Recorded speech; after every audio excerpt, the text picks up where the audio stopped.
gens, aujourd'hui on se retrouve donc pour une nouvelle vidéo et aujourd'hui on se retrouve pour mon setup 2.0. Oui, enfin il va arriver ce magnifique setup. Et aujourd'hui je vais donc vous présenter mon PC qui a pas mal changé. Alors oui, il est plein de place de mauvais doigts. Donc on a donc... Alors je vais commencer directement, hein, parce que voilà, il y avait pas mal de modifs.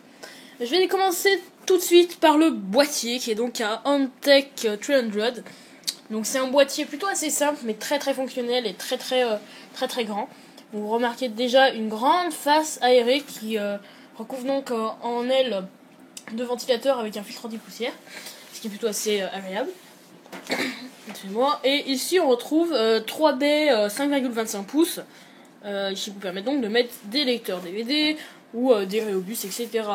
Ici vous retrouvez deux paires USB. Alors c'est des au début c'est des 2.0. Mais j'ai acheté une connerie sur eBay qui paraît de les passer en 3.0, ça marche pas super bien, mais bon. Voilà, donc là on a une prise micro, une prise casque. Ici vous avez également un bouton reset qui est là, un bouton power, et ici vous avez une LED d'allumage et une LED de disque dur. Voilà, ensuite vous voyez qu'on peut mettre un ventilateur ici, et ensuite on tire délicatement la porte. Bien sûr, il faut enlever les petites vis et vous arrivez à l'intérieur du boîtier. Alors hop, je vais juste essayer de brancher le Noctua, que ça me fasse pas chier. Voilà. Donc, je vais commencer tout de suite par la carte mère qui est une MSI Z77AGD80 ou un truc comme ça. Je me rappelle pas tout par cœur. Donc, jusqu'à là, aucun changement. Excusez-moi. Voilà. Donc, je vais passer à la RAM. La RAM, c'est de la G-Skill Rejoice. 2 fois 8 Go, donc j'ai 2 fois 8 Go aussi en bas, mais bon, ça sert à rien que je les mette. 8 Go c'est largement suffisant.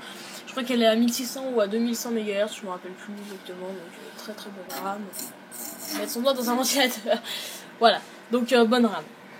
Le processeur qui m'a attiré pas mal de problèmes. Alors oui, il a surchauffé et je pense qu'il a, ou alors il a tout simplement grillé mon i7 3770. Donc du coup, j'ai racheté les derniers i5 3570K. Donc des i5 plutôt quand même assez chers, mais vraiment très agréable et franchement on n'en demande pas plus à un processeur comme ça. Vraiment il est très agréable ce processeur et franchement moi j'ai rien à dire dessus. Franchement je le préfère limite à un i5, à un i7. Il a une cadence de 3,3 GHz en mode simple et de 3,9 en turbo, donc c'est un 4 coeurs. Vraiment performant, moi j'ai pas besoin de plus. Monté sur ce magnifique processeur, nous avons un Freezer 13. Petit peu joli. Un Freezer 13 de chez Arctic Cooling, donc qui refroidit mon processeur à environ maximum 5, même pas 50 degrés, 45, 44 en full load. Sinon on est environ vers les 20 degrés. Donc on est sur un ventilateur qui fait vraiment aucun bruit et vraiment qui refroidit extrêmement bien, malgré qu'il ne soit pas très cher, qu'il est à 36 € ou 26 €. Pour alimenter tout ce bordel, nous avons une Neo Eco de chez Antec, donc avec condensateur japonais, une 520 watts normalisée 80+, donc bronze. C'est donc une alimentation plutôt très performante. J'ai une 850 watts en bas, mais elle me suffit largement. 520 watts, elle chauffe pas, elle est vraiment très agréable à utiliser. Et, vraiment, elle nous fait pas chier, on l'entend pas, et elle fait son boulot comme il le faut. Juste en haut, vous voyez un changement de carte graphique. J'ai donc, comme je l'ai dit, présenté ma GTX. Alors, je vais juste changer ça. Voilà, le petit contrôle. Alors, oui, ça, c'est pour contrôler les ventilateurs. Voilà. Donc, nous avons donc une GTX 650 de chez Gainward Golden Sample 1 Go de GDDR5. Vraiment une carte graphique qui, pour moi, me satisfait vraiment. J'ai pas besoin de plus. J'ai un processeur qui est très puissant, donc tous les moteurs physiques sur le processeur. Vraiment très agréable. Fait pas de bruit, hein. Vraiment le boîtier est bien refroidi, donc elle ne me casse pas les couilles et vraiment elle est très agréable, elle s'alimente en PCIe et consomme pas tellement que ça, donc vraiment une bonne carte graphique. Juste ici nous avons deux disques durs. Alors ici vous voyez un Toshiba SSHD. Alors hop, je vais juste fermer, hop, voilà, on m'appelle, décliner. Nous avons donc un SSHD de 1 de 1 Tera de 500 Go en Toshiba, donc très bon disque dur. Et ici vous avez un 1 Tera de chez Samsung. Voilà, donc les deux sont en 106 gigabits seconde et voilà. Alors ici bon, j'ai pas parlé de mon lecteur DVD mais qui est vraiment très simple et qui me suffit largement pour ce que je fais. Voilà, donc bon, vous voyez aussi les autocollants. Alors oui, j'ai pas trop parlé du système de refroidissement parce que j'allais en parler. Donc voilà, en fait, ça se pousse à l'avant en fait. Bon, faut l'attraper par l'intérieur du boîtier. Moi, je la nettoie 1 à 2 fois par mois, ça. Vraiment, bon là il doit être dégueulasse parce que je sais pas combien de temps ça fait. Non, ouais, je crois que ça doit faire 2 semaines, ouais, je l'ai pas trop nettoyé. Donc c'est un peu compliqué de faire ça avec une caméra dans la main. Je vais juste vous poser 30 secondes que j'enlève ça. Parce que il y a plusieurs trucs à... Voilà. Voilà. Ça sera bon. Donc, vous voyez, hop, voilà, ça donne ça. Et vous avez ensuite un filtre anti-poussière que vous pouvez enlever. Voilà. Donc ici vous avez 2 ventilateurs Antec Tricool, vraiment très silencieux, qui font rentrer de l'air. Donc l'air rentre là.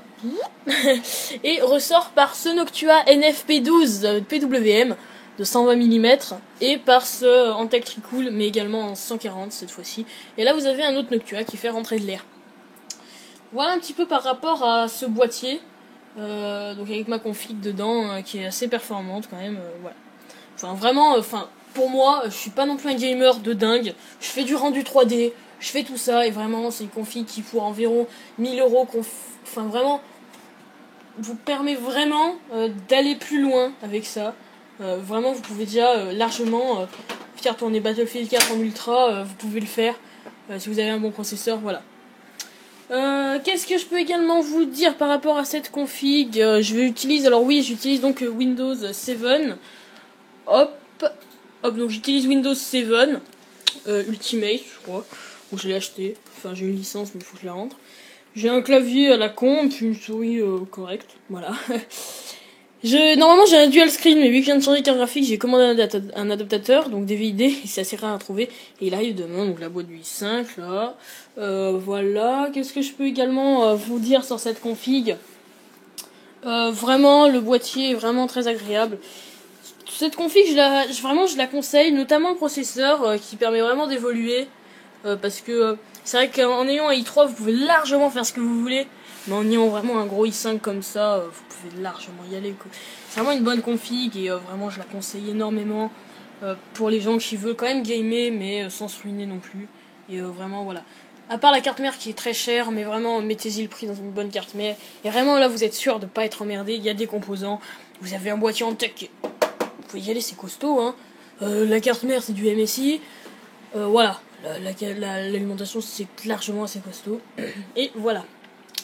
Je pense que j'ai un petit peu tout dit par rapport à ça. Si vous avez des questions, n'hésitez pas à me les poser. Je pourrais même vous aider à faire votre config. Et puis je vous laisse. Et puis à la prochaine pour une autre vidéo. Allez, salut!